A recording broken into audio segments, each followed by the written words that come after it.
Sa Manila Science High School, isang sit-down strike ang isinasagawa ng ilang guro bilang panawagan para sa mas mataas na sahod. May news to go si Jay Sabale. Jay?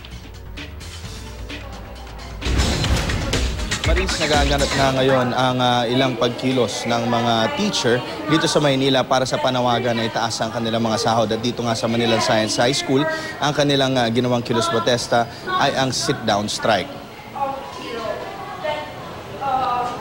May seatwork, pagre-review o pagre-report ang mga estudyante sa mga silid-aralan sa Manila Science.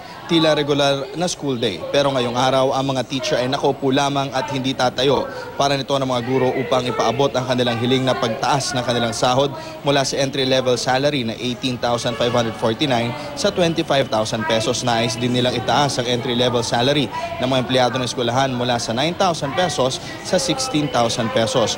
Huli raw na itaas ang sahod noong panahon ni dating Pangulong Gloria Macapagal-Arroyo habang sa ilalim ng administrasyong Aquino ay wala pang pagtataas na nagaganap. Sabi ni Ginoong Isaac Ali Tapar, Faculty and Employees President ng Manila Science, habang patuloy ang pagtaas ng presyo ng bilihin, ang kanilang sahod ay nananatiling mababa. Tandaan daw na bukod sa guro sila, may pamilya rin silang binubuhay. Ang pagtataas ng sahod ay makakatulong sa kanilang personal na buhay na siya namang magpapataas ng kanilang moral na magre-resulta sa mas magandang kalidad ng pagtuturo sa mga estudyante.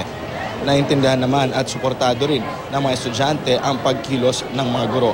Maghapon ang gagawin nilang sit-down strike dito sa may Manila Science High School. Kasabay nga ito ng ilang pagkilos sa iba pang mga eskwelahan at mamayang tanghali naman ay magtutungo dito sa harap ng naturang eskwelahan ang mga ilang guro at mga empleyado ng eskwelahan dito sa lungsod ng Maynila upang magsagawa ng noise barrage sa pag-asang marinig ng administrasyon ang kanilang hiling na pagtaas ng kanilang sahod. At yan muna ang litas mula dito sa Maynila. Balik sa iyo, Maris. Maraming salamat, Jay Sabale.